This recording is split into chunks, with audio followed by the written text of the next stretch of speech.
ओम शांति। आज 10 अप्रैल 2022 की अव्यक्त मीठी मुरली सार की ये मंथन है।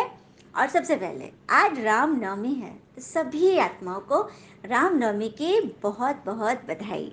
हमारे मर्यादा पुरुषोत्तम श्री राम जी की जन्मतिथि है ना। तो हम सबको भगवान पुरुषोत्तम, मतलब पुरुषोत्तम संगम युग में भगवान आए हैं हमें वैसा चरित्र देने के लिए।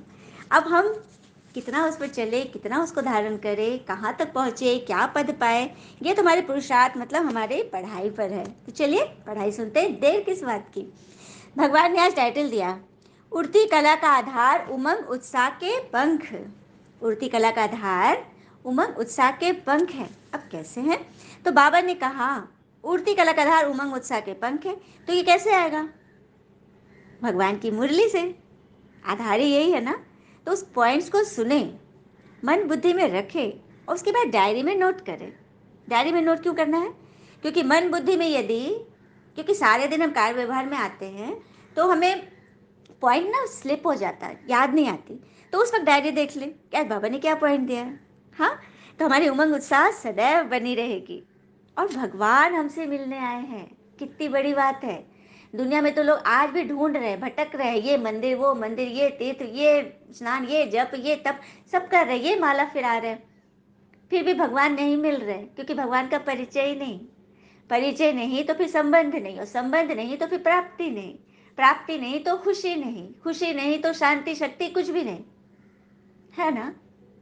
किसी संबंध का आधार सबसे पहले क्या होता है? परिचय। तो परमात्मा का सत्य परिचय यहाँ मिलता है, क्योंकि ब्रह्मा कुमारी प्रजापिता ईश्वरीय विश्वविद्यालय की संस्था में ही जो लेखनाथ दादा फाउंडर थे, उनके तन में भोले बाबा शिव बाबा ने डायरेक्ट प्रवेश की और हमसे मिलने आए हैं।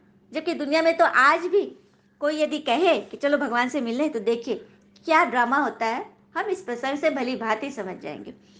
एक बार एक संत एक सेठ के पास आए, बहुत बड़े संत थे। सेठ ने उसकी बड़ी सेवा की।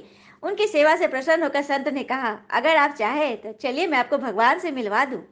सेठ ने कहा, महाराज मैं भगवान से मिलना तो चाहता हूँ, पर अभी मेरा बेटा छोटा है, ये कुछ बड़ा हो जाए ना तब चलूंगा।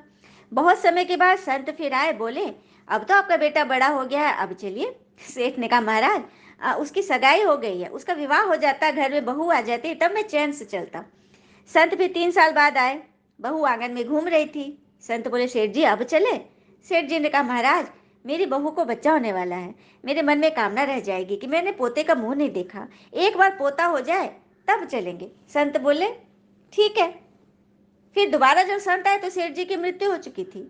जब उन्होंने योग में ध्यान लगाकर देखा दिव्य दृष्टि से, तो देखा कि सेठ बैल समान समान ढो रहा है, बैल बन गया सेठ। संत बैल के कान में बोले, अब तो आप बैल हो गए सेठ जी, अब तो भगवान से मिल ले। तो उस बैल ने कहा, मैं इस दुकान का बहुत काम करता हूँ, मैं न रहूंगा तो मेरा लड़का कोई और बैल रखेगा, वह खाएगा ज्यादा और काम कम करेगा, इसका नुकसान हो जाएगा। संत फिर आए दोबारा, तब तक बैल भी मर गया। देखा कि वहां पे एक कुत्ता नजर आया। कुत्ता बनकर दरवाजे पर बैठे थे सेठ जी। संत ने कुत्ते से कहा, अब तो आप कुत्ता बन गए, अब तो भगवान से मिलने चलो। कुत्ता बोला, महाराज आप देखते नहीं मेरी बहू कितना सोना पहनती है, अगर कोई चोर आया तो मैं भौंक कर भगा दूंगा, मेरे बिना कौन इनकी रक्षा करेगा। संत जी चले गए। अगली बार कुत्ता भी मर गया। सेठ ने देखा गंदे नाले पर एक मेढक बना टर टर कर रहे थे। संत को बड़ी दया आ गई उन पर।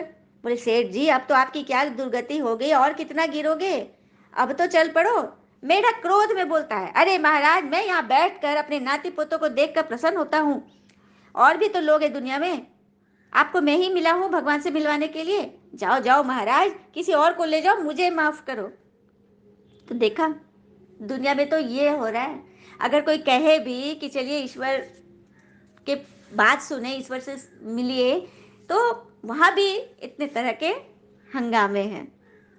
तो वही बात यहाँ है ना, भगवान हमें रोज पढ़ा रहे हैं ना, और हम ना पढ़े, अभी टाइम नहीं है, अभी बेटा बहू है, अभी पोता है, अभी ये है, अभी दुकान है, ये है। नहीं, सब कुछ कीजिए। भगवान किसी चीज के लिए मना ही नहीं करते। भगवान ने ये रिश्ते दिए, व्यापार दिया, ये शरीर दिया किस लिए? यूज करने के लिए ना, तो यूज करो, लेकिन उसके लिए अपनी आत्मा को तो थोड़ा चार्ज कर लो। ये आत्मा की चार्जिंग होती है इस मुरली से। ये आत्मा का भोजन है। शरीर को हम कितना पौष्टिक भोजन देते हैं, हाँ, ये फल खाओ, ये टॉनिक लो, ये दवा लो, हाँ, ऐसे ऐसे टाइम पे खाओ, सब कुछ कितना ध्यान रखते हैं, लेकिन आत्मा का ध्यान कौन करेगा सिवाय परमात्मा के। तभी तो वो आ गए हैं। और हम बच्चों को ये पॉइंट बोला ना बाबा ने, जो मैं पॉइंट सुनाता हूँ उसे पहले मन बुद्धि में रखो, फिर डायरी में भी नोट करो। मन बुद्धि से स्लिप हुआ तो डायरी में तो है ना। हाँ, फिर बाबा कह रहे कि मैं नए व पुराने सभी बच्चों से मिल रहा हूँ। तो नए बच्चे चाहते हैं कि जल्दी से जल्दी बाबा के फरमान बरदार सपूत बन जाए, और पुराने चाहते हैं कि हम भी आगे से आगे बढ़ते रहें। तो उसके लिए बाबा कहते हैं स्वमान में रहो। स्व, स्व माना मैं मतलब मैं आत्मा, मैं आत्मा, अंदर मैं है, वो मैं है। ये शरीर तो उसका वस्त्र है। अब जैसे हमारा हाथ कटा या हाथ जला या सर में दर्द है तो हम क्या बोलते हैं? मेरे सर में दर्द है या मेरा हाथ कट गया। मैं शरीर होती तो मैं कहता ना मैं शरीर में दर्द हूँ, मैं शरीर कट, मैं हाथ कट गया, ऐसे बोलते ना। लेकिन मैंने कहा मेरे हाथ में दर्द है, मेरा हाथ कट गया, ऐसे। तो अंदर कोई है ना जिसका ये शरीर प्रॉपर्टी है, जो अथॉरिटी से कह रहा है कि मेरे हाथ में दर्द है। तो उस मैं को संभालो, उस आत्मा को संभालने के लिए स्व का मान दो। स्व मतलब आत्मा, उसको मान दो। उसको मान देने के लिए सबसे पहले ये ज्ञान सुनो, और इस ज्ञान से जो पॉइंट आपको अच्छी लगे, जैसे शक्ति का है, शांति का है, मैं इष्ट देवी, मैं फरिश्ता हूँ, मैं मास्टर सर्वशक्तिवान हूँ, जो भी स्वमान आपको अच्छा लगे उस स्वमान को मन में रख लो, है ना। और वो स्वमान चलता रहे। मैं शांत स्वरूप आत्मा हूँ, मैं शक्ति स्वरूप आत्मा हूँ। जिसको जो चीज़ चाहिए उस चीज़ की खुराक आत्मा को देते रहो, है ना। फिर बाबा कहते कई बच्चे थक जाते हैं, तो थकने का कारण क्या है? प्यार की कमी। प्यार की कमी क्यों होती है? अनुभव की कमी। अनुभव की कमी क्यों होती है? क्योंकि जो सुनते हैं ध्यान से नहीं सुनते, पॉइंट नोट नहीं करते। पॉइंट नोट नहीं करेगा बच्चा। बाबा ये मुरली किस चीज़ की सुना रहे हैं हमें? जीवन में जो समस्याएं आएंगी, जो पेपर आएगा, उसमें हम कैसे पास होंगे, उसकी उसकी सारी बातें हैं इसमें। तो वो हम ध्यान से न सुनेंगे, ना नोट करेंगे, ना समझेंगे, तो फिर उस समय में हम पास कैसे होंगे? तो यही है, थक जाते हैं, बहुत काम है, थक गए। अरे बाबा ने आपको यहाँ बिठाया है, हर एक घर आपका सेवा स्थान है। आप सेवक हो, मालिक नहीं। भले आप घर के बहुत बड़े भी हो, फिर भी आप सेवक हो। जितने भी रिश्ते के सभी हैं उन सब की सेवा करने के लिए आप निमित्त हो। भगवान ने आपको यहाँ पे बिठाया उन सब की सेवा करने, क्योंकि सबके साथ आपका अकाउंट खुला हुआ है। उनकी सेवा करके, उनके साथ मीठा बोल बोल के, उनको स्वीकार करके, क्षमा मांग कर ही आप उस सेवा में आगे बढ़ सकते हो। आपका हिसाब कटेगा। तो पॉइंट जो बाबा बताएंगे, कैसे रिश्तों में कैसे समानता हो, रिश्तों में कैसे प्यार रहे, हाँ, कैसे हम माला का दाना बनकर सब मोती एक साथ सटे रहे, कोई धागा बीच से न दिखे, मतलब कोई बीच में कोई तनाव ना हो, कोई मतलब कोई रुकावट ना हो, उसी की तो ये वाणी है। फिर बाबा ने कहा मनुष्य आत्मा की नेचर है वैरायटी चीज़ें पसंद करने की। वैरायटी चीज़ें चाहिए ना, तो ज्ञान व योग में भी वेरिएशन लाओ, क्योंकि आप हीरो पार्टधारी हो। अब हीरो का काम क्या होता है? कोई सिनेमा में, ड्रामा में हीरो जो होता है तरह तरह के रोल करता है ना। परिवार में दिखाएगा तो पत्नी के साथ बहुत अच्छा रोमांटिक मूड भी होगा, विलन के साथ फाइटिंग मूड भी होगा, हाँ, बच्चों के साथ एनर्जी वाला प्लेइंग मोड होगा। मतलब हर एक एक्ट में वो नंबर वन रहता है, तभी तो वो हीरो बना ना। तो हम बच्चे भी हीरो हैं इस संगम युग के, इस युग के हम हीरो हैं। तो हमें अपने हर एक्ट में हीरो नुमा काम करने हैं, है ना, तभी तो हम हीरा बनेंगे। कई बच्चों की ये भी शिकायत होती है कि रोज तो एक ही पॉइंट आता है। कई आत्माओं के मुख से सुनेंगे कि हाँ आता है, मुझे याद करो, अपने को आत्मा समझो, ड्रामा और वर्षे को याद करो, हाँ, दैवी गुण धारण करो, ये सब पॉइंट रोज रहती है। तो दिनचर्या रोजमर्रा की जिंदगी में भी हम भोजन में दाल चावल रोटी तो हम डेली खाते हैं ना, उससे कभी बोर हुए? कभी नहीं, क्योंकि मुझे पता है ये कंपलसरी है, शरीर के लिए जरूरी है। लेकिन सब्जी, सब्जी कोई सुबह दोपहर शाम एक ही सब्जी, अगले दिन भी वही, ये नहीं, सब्जी में चेंजिंग होती है। तो इसमें से मुरली से समझना है हमें, जो रिपीटेड जो पॉइंट है वो हमारे दाल भात रोटी है, जो एकदम जरूरी है आत्मा के स्वास्थ्य के लिए। और नए नए पॉइंट जो है वो सब्जियां है, भुजिया है, पकौड़ी है, उस तरह से चटनी है। उस पॉइंट को अपने जीवन में धारण करें ना, तो वेरिएशन हो जाएगा, आएगा ना मजा। फिर बाबा ने कहा कि बाप और आप, यही आपकी सेफ्टी की लकीर है। बाप और आप मतलब दोनों कंबाइंड रहो। हमेशा याद में रहो। अब सीता जी को रावण ने क्यों पकड़ा? क्योंकि वो लकीर से बाहर हो गई, लक्ष्मण रेखा से बाहर हुई, तो रावण ने पकड़ लिया। उसी तरह से जब आप भगवान की याद, उनकी श्रीमत की पॉइंट भूल जाओगे और किसी बात में फंस गए, लड़ लिए, उलझ गए, तब माया तो रावण तो पकड़ कर ले जाएगा, है ना। तो जब तक इस छत्र छाया के लकीर के अंदर रहेंगे, वहां पे माया की आने की हिम्मत नहीं है। छत्र छाया की लकीर के अंदर मतलब भगवान की श्रीमत के नीचे, है ना, उनके नीचे रहोगे, याद में रहोगे, पॉइंट्स नोट किए, उसको कोई बात आई तो फट से बाबा को याद कर लो, बाबा को बता दो, तो बाबा आपके सामने खड़ा हो जाएगा, सामने वाली आत्मा के बीच में बाबा खड़ा होगा इनविजिबल रूप में, और आपको शक्ति मिलेगी।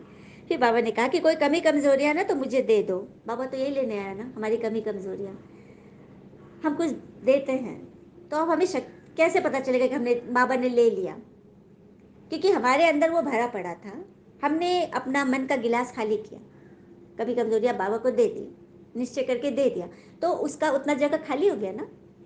हमने अपनी सामान दे दी किसी को, 100 में से हमने चलिए 80 रुपया बचाए, 20 रुपया दे दिया, तो 20 खत्म हुआ ना।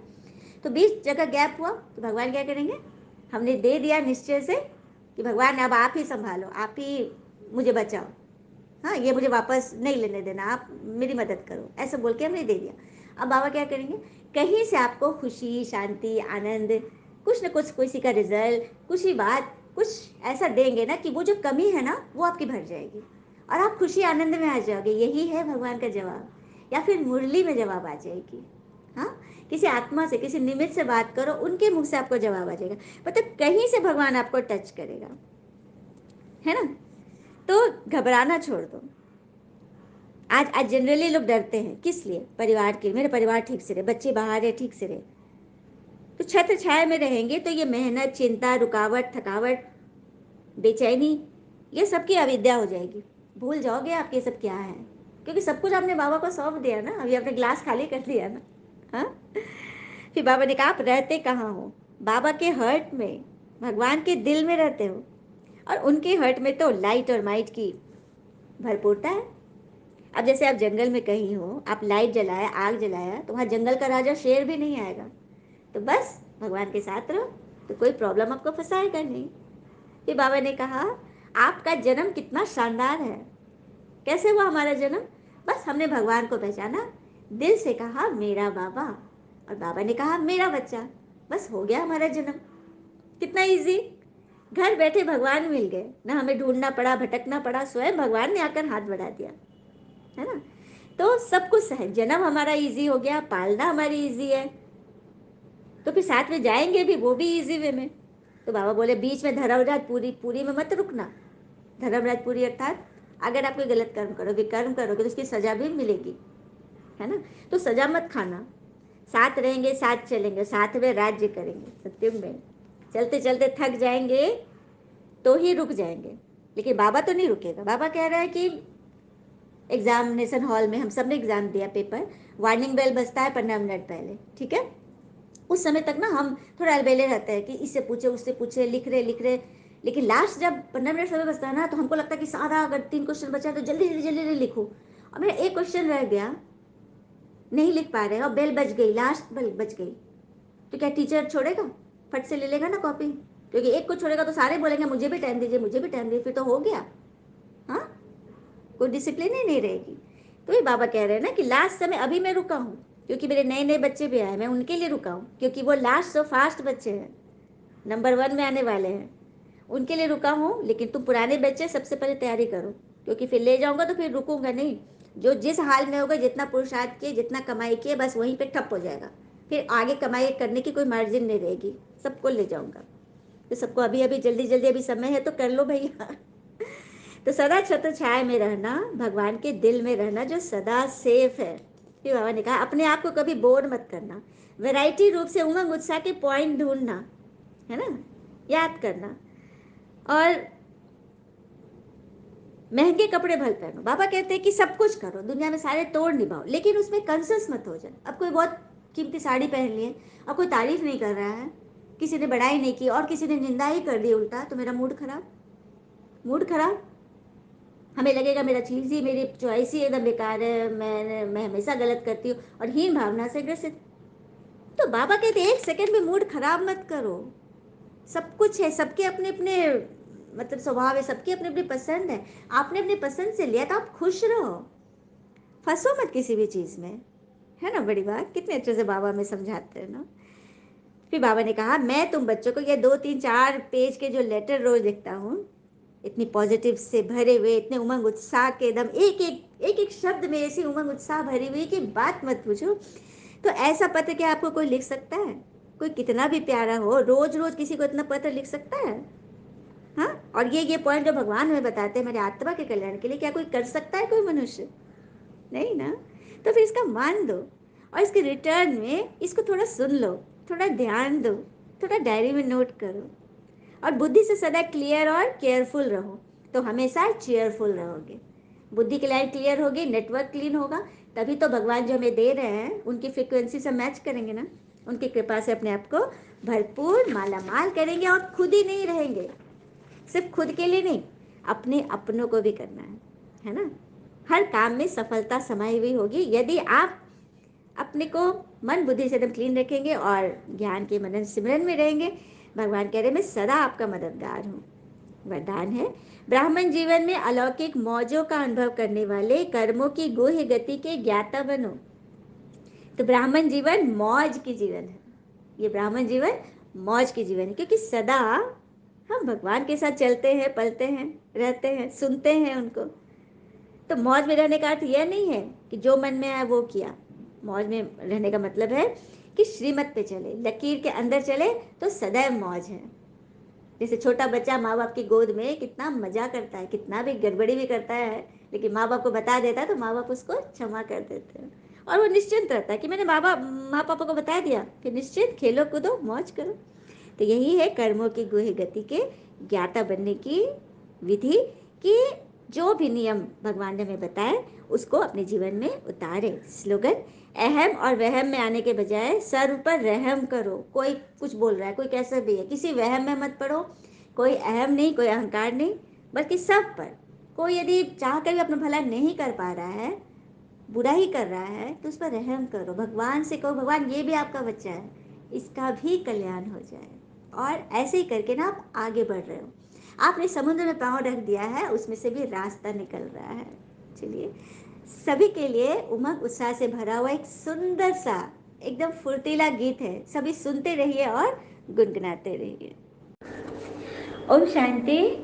उमंगों के पंख लगाते रहो, उमंगों के पंख लगाते रहो, उड़ते रहो और उड़ाते रहो, उड़ते रहो और उड़ाते रहो, खुशियों के मोती लुटाते रहो, खुशियों के मोती लुटाते रहो, उड़ते रहो और उड़ाते रहो, उड़ते रहो और उड़ाते रहो।